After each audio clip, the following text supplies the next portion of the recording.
Bienvenue dans Épargnez-moi les détails, le podcast qui booste vos envies d'investir. L'épargne est un enjeu de société. Vous voulez passer d'épargnant à investisseur? Alors ce podcast est fait pour vous.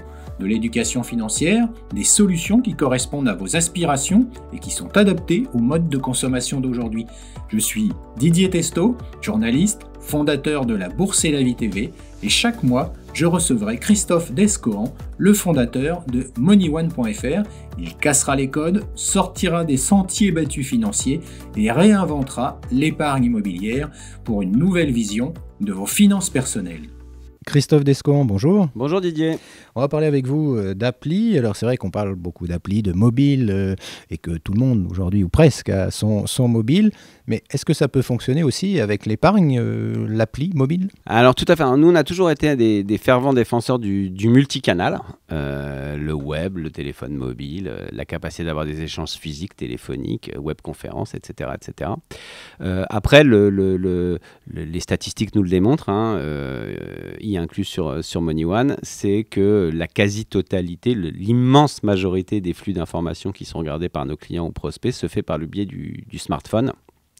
Et que donc, bien évidemment, via des logiques de responsive, on peut aller voir du site web via le smartphone, mais quand même, la chose la plus évidente, ça reste l'app en termes de sa facilité d'utilisation, son UX un peu particulier, etc., etc. Donc oui, aujourd'hui, dans une logique d'épargne à minima consultative pour avoir de l'information sur ce qu'on détient ou sur ce qu'on souhaite détenir, l'app devient incontournable et elle va le devenir également, je pense, dans une logique d'exécution, d'acquisition par le biais de son smartphone de manière un peu plus évidente, ludique que ne peut l'être un site web en responsive sur un smartphone.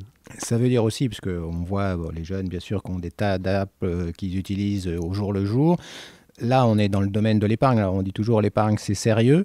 Malgré tout, justement, vis-à-vis à la fois de cette clientèle et de ceux qui utilisent très bien leur smartphone, il va falloir imaginer peut-être d'autres moyens plus ludiques pour aller, au final, réaliser son épargne. Alors complètement, c'est là où l'app je trouvais extrêmement bien adapté, c'est que nous on a quasiment un double sujet de commercialisation quand on commercialise de l'épargne. C'est la première chose qu'on doit faire, c'est démontrer à l'individu le bien fondé de l'épargne. C'est un premier sujet. Il y a une logique de culture à l'épargne qui est relative, on va dire, en France, et donc on se doit de manière pédagogique de venir expliquer le plus simplement possible en quoi c'est quelque chose d'intelligent que de venir épargner pour s'enrichir, combattre l'inflation, répondre à des projets, etc. Ça peut paraître évident comme ça, mais en fait, ça ne l'est pas pour les gens. Et la capacité de l'app d'introduire une logique de gaming, et ce qui n'enlève rien au sérieux de la gestion d'actifs, c'est qu'elle va permettre donc justement de créer cette culture via des logiques d'utilisation qui sont relativement évidentes dans d'autres secteurs d'activité et donc faire en sorte que ce soit des réflexes d'utilisation. La deuxième chose qu'on voit d'extrêmement intéressante dans cette logique-là, au-delà de la création de culture et de la pédagogie autour du bien fondé de l'épargne, ça va permettre à travers cette logique de gaming de pré-remplir des logiques de diligence. On en parle rarement, mais effectivement, quand on vend de l'épargne, il y a des logiques de diligence qui sont beaucoup plus compliquées que quand on vend une casserole ou une raquette de tennis et que donc c'est un frein à l'exécution de certains de nos utilisateurs, et donc le fait que ces gaming permettent de pré-remplir certaines choses faciliteront l'exécution à terme. Donc pour toutes ces raisons, on pense que c'est quelque chose d'extrêmement utile, qui n'enlève rien au sérieux, et qui nous permettra derrière de faire notre boulot numéro 1, c'est-à-dire de venir conseiller les bons produits pour faire passer les gens à l'acte d'épargne.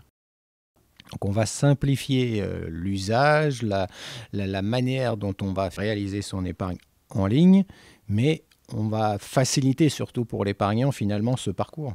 Exactement, on va faciliter son parcours et on va faciliter sa capacité de comprendre le bien fondé de ce qu'il est censé faire. Et une fois qu'il aura compris le bien fondé de ce qu'il est censé faire pour répondre à ses objectifs, on va lui simplifier la capacité de l'exécuter et donc de comprendre les produits sur lesquels il doit exposer pour répondre à son objectif.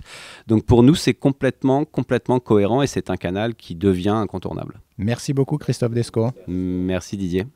MoneyOne.fr, investir, maintenant c'est comme ça.